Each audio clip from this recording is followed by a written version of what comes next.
great to see. And for those of you in the room who work in diversity, whether it's inside the company or you're doing consulting around it, you know, this is life work, right? This is not just a job for us. It's something that we pour our selves into, and I appreciate that I'm in this company of experts and people who care about this as much as I do. So excited to share with you some of that. And as I see how community business has grown over the years too, it's really great to see you tackling topics like innovation, tackling topics like women, and going beyond where you were before. So excited to have the conversation. So what I want to do today is give you some insights into the language of difference, and how we talk about culture and the language of difference. You just heard Raj talk about the importance of understanding strategy and how to go to market with different perspectives, right? And creating new, untested ground so that you can, not just compete with the organizations that you were your normal competitors, but creating new opportunities that were there. I do believe, though, we need to kind of think about this as we think about our own organizations. How do we kind of individualize this? What kind of leadership styles and perspectives we need to look at so that we can create environments and team cultures where people feel like they can speak up, right? Where people feel included and their voices are heard from a variety of perspectives so that they can have an inclusive work environment. I also want to talk a little bit about how leaders can support and unleash innovation as well.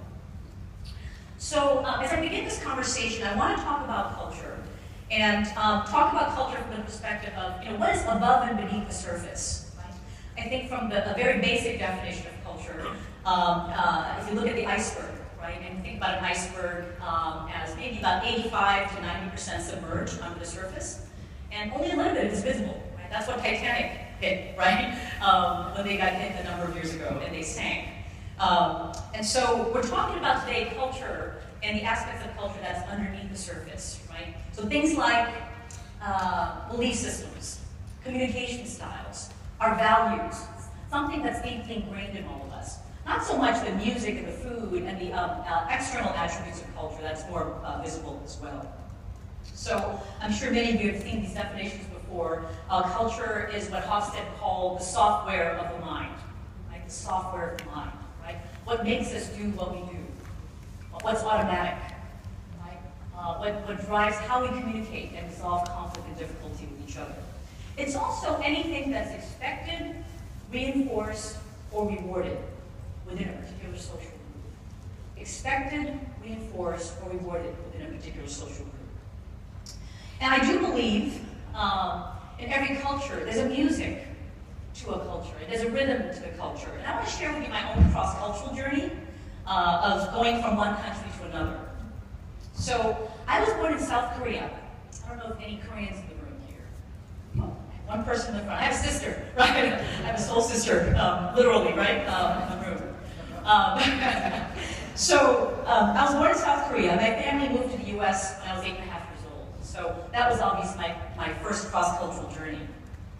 And the music and the sound of a South Korean classroom is very silent and serene.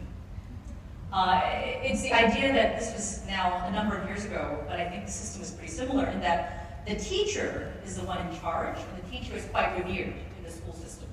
And so the teacher's job is to teach the 40 to 45 kids he has in his classroom, which he has in his classroom. And the student's job is to learn. Right? It's a very hierarchical system, right? And so the student's job is to write down what they're taught in the classroom. And when it's time to be tested, you got to raise your hand. You got to keep that hand raised until someone calls on you. Right? You don't call out. You don't speak out of turn. You don't ask any questions, because if you ask questions, you get punished. Right? It's a very teacher-directed system. Now, think of that little girl growing up in that kind of a system, moving to New York City. And such a chasm of difference for me, right? On a number of levels. I think on one level, you think about Korea in the 70s, right? There was very little immigration in the 70s, right? So everybody in my community, in my school system, and the neighborhoods that I lived in, they all looked like me, right? There was nobody who looked different, right? Not the diversity that I see in the audience here. When I went to New York, there was quite a lot of diversity. In fact, the first language I heard when I got off the airport was Spanish, right? It's like, this is not the America I saw in the movies, right? Speaking a different language. And then another level, when I went to the classroom as a student, Again, the language, right? The music and the feeling of a cultural group. Very, very different. It was a lot more noisy. Right? There were students speaking out of turn. It was acceptable to ask questions, right? To the teacher, that's not punishable. And in fact, when I saw my classmate raise his hand and say, Miss Jones, I have a different opinion than what you just shared, the teacher didn't punish him, right? She said, oh, I want to hear what your perspective is. I want to hear your point of view. So, very different experience. And then, of course, as kids often do, I adapted to understand the new rules because I knew this is a new system that I was in. But it took a while for me to figure out, how do I navigate the different set of cultural values that I was raised with? That was very deeply embedded and that I still live with, right? And yet, as I entered the work world as well, how do I navigate between these two worlds that I live in as well? So, what about you? As you think about your own personal cross-cultural journey, and you may have been raised your whole life here in Hong Kong. Some of you may have come from the UK, US, Australia, other Asian countries as well, but you probably had your own cross-cultural journey, right? Coming here. What does that look like for you? And then in your roles back in your companies, as you navigate diversity and inclusion and talent management for your companies, what are the stakes for you? Right? How do we put a unique lens of what we bring to the conversation into our roles? And I've been doing this work for quite a while, both in North America and actually working in Asia as well. And what I find that there are a lot of stakes. There are high stakes to not understanding culture and cultural difference, and not understanding how to be fluent across these differences. So I'm going to share with you what those are. On the people side, if we don't understand difference, and if we don't understand how to navigate these differences, we're going to just have conflict, right? Or we think that there's no conflict, right? But there will be, right? Because there are people in the organization that deal with conflict in different ways. And you may not understand how they deal with it, but it's going to be there. As you think about attracting and retaining diverse talent, right? As you attract a new generation of workers, as you attract people from other cultural backgrounds, as you attract all the diverse elements that you want to attract to your company, if you don't understand what they need and what they're motivated by and what really makes them tick, you're not going to be able to keep them for very long. I find working with talent in organizations that companies have gotten pretty good at hiring diverse people. Pretty good, right? They kind of know where to go, they know what recruiters to go to, they know what postings to make, and they kind of know how to use that. But they really have not yet unlocked what does it really take to really understand how do you retain and develop and fully realize that talent so you can fully reach their full potential. Global team alignment, a lot of us work virtually. Right? A lot of our teams are sitting in all different parts of the world, and so that becomes a real challenge across cultures as well. On the business side, if we don't understand customers and clients from a different background, we're going to lose market share, right? So another business challenge. Processes and systems, right? And I think this is more on the business side as well. If you're trying to implement something, you've got a wonderful process, you've got a great technology, and you want to get that for the whole organization. If you don't understand what the local markets need, right? Maybe you don't need something that complicated for that small office. Right? Maybe you need to tweak something about the actual system to make it work as well. And then, of course, marketing and sales messages.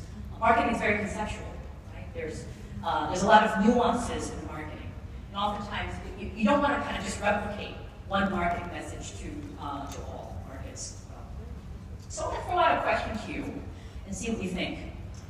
If you hire a diverse team of people, you will get better business results. And that's a group of diversity practitioners in the room here, right? So maybe I'm preaching to the choir, maybe. How many of you would say I agree? So a good number, right? How many of you would disagree?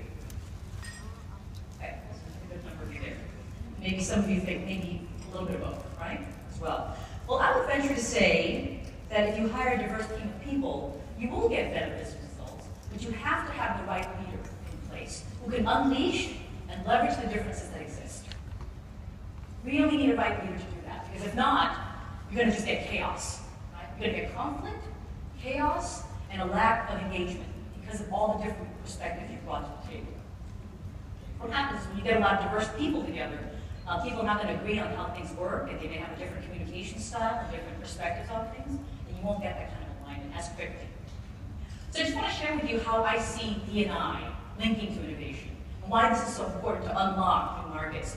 The way I look at innovation is, it's an opportunity when you can win over new customers and attract emerging ones by really kind of identifying new opportunities of untested markets, right? So you're kind of creating new opportunities. So very in line with what Rod just shared. And what you're going to do is after you kind of get these perspectives, you're going to be able to create new process, create new products, and new systems that really meet the needs of this untapped client market.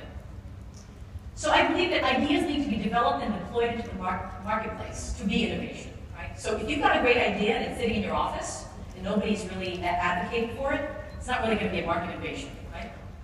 When leadership lacks innate diversity or acquired fluency, whether it's cultural knowledge, gender smarts, or generational intelligence, right? When they lack that, fewer ideas make it to market. There was a study that the Center for Talent Innovation did last year called Innovation, Market Growth, and Diversity that really confirmed this quite a bit. That when the leadership lacked the representation of diversity, right? They didn't have as many leaders who were, let's say, female or multicultural or LGBT or other elements of diversity. Or if they lacked the fluency of working across those differences, fewer ideas made it to market. If you think about it, it makes sense, right? If the people in leadership, right, are mostly men of European heritage, let's say, they'll say, wow, that idea doesn't really resonate with me. It's not relevant, right? And so even if you hear a great idea, or an idea, you may say it's not relevant to me, right? And so it gets squashed. So if that idea never makes it to market, it doesn't become a real market or product. Diverse individuals are more attuned to the unmet needs of customers who are like themselves, right? That makes sense as well, right? So you understand the market, and so you can create products or you have new insights into that group. Diverse work groups do not perform as well as homogeneous groups unless differences are recognized and leveraged. And this is a study done by DiStefano of IMD Business School, where he looked at diverse teams and homogeneous teams. And he found that diverse teams that didn't have the right leader, who could unleash that difference, who never talked about difference and almost suppressed it, did worse than the homogeneous teams that were all the same. Because the homogeneous teams didn't have as much conflict. They all thought alike, they had the same cultural background, they came from the same country. However, the multicultural team that had the right leader, that was open about those differences,